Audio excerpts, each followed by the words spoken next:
છેલ્લા કેટલાય સમયથી દેશની જનતા જેની રાહ જોઈ રહી હતી તે સમયની ઘડી અત્યારે આવી ગઈ છે, કેમ કે દેશની અંદર લોકસભા ચૂંટણી 2024ના પરિણામો જાહેર થઈ ગયા છે અને ચિત્ર સ્પષ્ટ થઈ ગયું છે કે ભાજપ સરકારને સ્પષ્ટ બહુમતી નથી મળી. તેમને જો સરકાર બનાવવી હોય તો એનડીએનો સહારો લેવો પડશે. ત્યારે એક બાજુ તેઓ કહી રહ્યા હતા કે અક્કી બાર 400 પાર, ત્યારે હવે તેઓ 400 પાર નહીં પરંતુ 300 પાર પણ નથી પહોંચી શક્યા.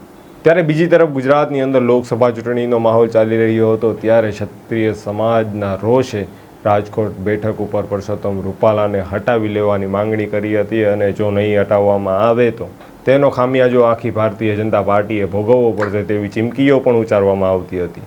ત્યારે કરણી સેનાના રાષ્ટ્રીય અધ્યક્ષ મહિપાલસિંહ મકરાણા પણ કહેતા હતા કે જો પરસોત્તમ રૂપાલાને રાજકોટની સીટ પરથી હટાવવામાં નહીં આવે તો તમે જે નારા લગાવો છો અબકી બાર 400 પાર, અબકી બાર 400 પાર નહીં પરંતુ અબકી બાર પાર્લામેન્ટ કે બહાર જોવું પડશે.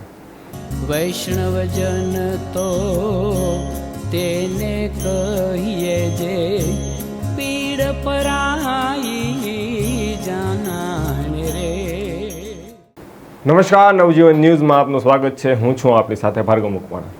ગતરોજ એટલે કે 4 જૂનનો દિવસ, ત્યારે લોકસભા ચૂંટણીના પરિણામો જાહેર થઈ ગયા છે. કોઈએ નહોતું વિચાર્યું, મોટા ભાગે તો ભારતીય જનતા પાર્ટીએ નહોતા વિચાર્યા તેવા પરિણામો આવ્યા છે, કેમ કે ગુજરાત કે જે ભાજપનો ગઢ કહેવાય છે ત્યાં જ ગાબડું પડ્યું છે. બનાસકાંઠાની બેઠક ઉપરથી ગેનીબેન ઠાકોરે વિજય પામી છે અને ઇન્ડિયા ગઠબંધને પોતાનું ખાતું અહીંયા ખોલ્યું છે. ત્યારે દેશની અંદર પણ ભારતીય જનતા પાર્ટીને બહુ મોટો ફટકો લાગ્યો છે, કેમ કે તેઓ 400ની વાત કરતા હતા કે આ વખતે 400 પાર જશું, પરંતુ એનડીએ સાથે પણ તે 300 પાર નથી જઈ શકતા. જ્યારે ગુજરાતની અંદર પરસોત્તમ રૂપાલા રાજકોટ લોકસભા બેઠકના ભાજપના ઉમેદવાર હતા અને હવે તે મોટી જંગી લીડથી જીતી પણ ગયા છે. તેમના દ્વારા એક કરવામાં આવેલી ટિપ્પણીના કારણે ક્ષત્રિય સમાજમાં ભારે રોષ જોવા મળ્યો હતો અને એ રોષ એક ક્ષત્રિય સમાજની અસ્મિતાના આંદોલનમાં પરિણામ પામ્યો હતો. ક્ષત્રિય સમાજની એક જ માંગણી હતી કે પરસોત્તમ રૂપાલાની ટિકિટ કાપવામાં આવે, પરંતુ ભારતીય જનતા પાર્ટી દ્વારા તે ટિકિટ કાપવામાં ન આવી. જ્યારે કરણી સેનાના રાષ્ટ્રીય અધ્યક્ષ મહિપાલસિંહ મકરાણા પણ ગુજરાતની મુલાકાતે આવ્યા હતા અને તેમના દ્વારા પણ મોટી જનમેદનીને સંબોધતા વારંવાર કહેવામાં આવ્યું હતું કે પરસોત્તમ રૂપાલાને રાજકોટ બેઠક પરથી હટાવવામાં નહીં આવે તો તેનો ખામિયાજો આખી ભારતીય જનતા પાર્ટીને ભોગવવો પડશે.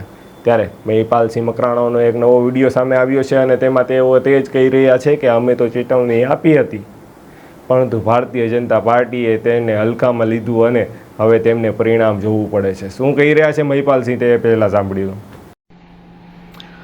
सबको जय माता जी की जय भवानी, जय श्री राम. मैं महिपाल सिंह मकराणा, श्री राजपूत करणी सेना का राष्ट्रीय अध्यक्ष, आपका भाई. पहले तो उन हर एक क्षत्रिय बंधुओं को, मेरे भाइयों को धन्यवाद बोलना चाहूँगा जो स्वाभिमान के साथ खड़े रहे. और कहते हैं ना, घमंड तो रावण का भी नहीं रहा. हमने बार बार चेताया, महिला सम्मान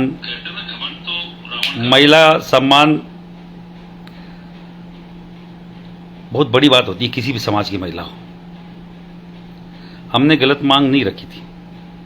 मैं पूरे 2 महीनों में ये बोलता रहा, चिल्लाता रहा. हर जगह जाके मैंने बोला, माँ भगवती कसम खा के बोला कि हम लोग बीजेपी के कोर वोटर हैं. मैंने आज तक, अभी भी बोल रहा हूँ, बीजेपी के कोर वोटर थे, हैं.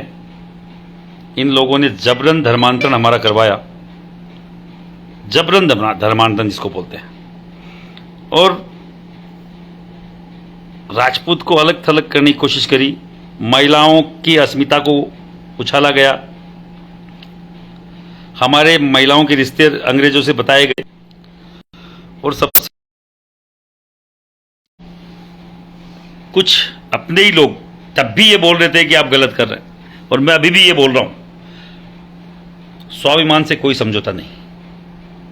हम कितने जीते कितने हारे मुझे नहीं मालूम, मैं ज़्यादा कैलकुलेशन नहीं लगाता. मैं पॉलिटिकल आदमी नहीं हूँ और पॉलिटिक्स में मेरा कोई भी इंटरेस्ट भी नहीं है. पॉलिटिक्स में इंटरेस्ट होता था 18 साल करणी सेना को चलाए हो गए. मैं पहली बार जब करणी सेना बनी 2006 में, तभी एमएलए एमपी की टिकट मिल रही थी. इतनी ताकत करणी सेना में उसी समय भी दी. कई लोगों को ये गलतफहमी होती है कि इनको ये MP MLA की टिकट के लिए कर रहे होंगे। हाँ, अब की बार टिकट की जरूर हम लोगों ने करणी सेना की टिकट के लिए 1-2 टिकट की डिमांड करी थी, मैं झूठ नहीं बोलूँगा। और इन लोगों ने केवल उल्लू बनाने के अलावा कुछ नहीं किया, और वो भी कोई बात नहीं, फिर भी हम तो वोट बीजेपी को देते हैं। अगर पुरुषोत्तम रूपाला ये बकवास नहीं करता, नो डाउट बीजेपी को बिना मांगे देते हैं, हमेशा देते आए, बंधुआ मजदूर की तरह देते आए।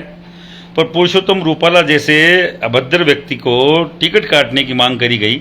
हमने 1 महीने तक की बात करी, भाई आप कार दीजिए, कार दीजिए, पर इन्होंने हम पे ध्यान नहीं दिया।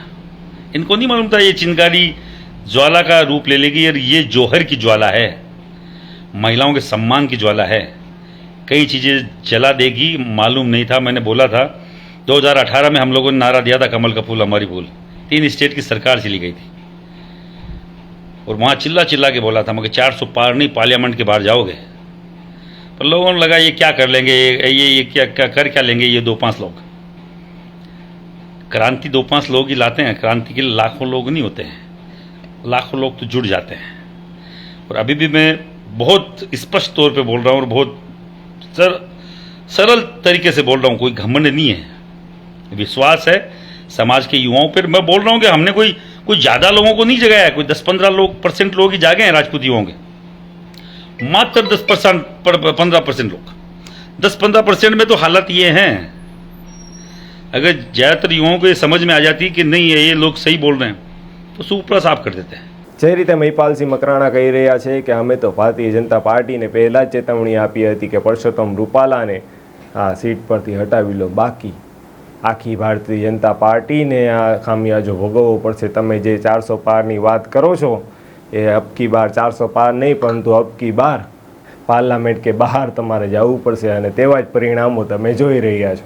પરિણામો તો એવા જ આવ્યા છે કે અબકી બાર 400 પાર નહીં, પરંતુ અબકી બાર પાર્લામેન્ટની બહાર જવું પડે તેવા પરિણામો છે। કેમ કે સ્પષ્ટ બહુમતી તો ભાજપને મળી નથી, જેમને સરકાર બનાવી હોય તો તેમને એનડીએનો સહારો લેવો પડે છે। ત્યારે બીજી તરફ ઇન્ડી ગઠબંધનની પણ આજે બેઠક મળવાની છે, અને તેમાં તેઓ નક્કી કરશે કે તેમને સરકાર બનાવી છે, અને જો સરકાર બનાવી છે તો કોનો સહારો લેવો છે। જો આપને આવા જ સમાચારો અને અહેવાલો પસંદ આવતા હોય તો નવજીવન ન્યૂઝની ચેનલને લાઇક, સબસ્ક્રાઇબ અને શેર કરવાનું ભૂલશો નહીં। નમસ્કાર। વૈષ્ણવજન તો તેને કહીએ જે પીડ પરાઈ।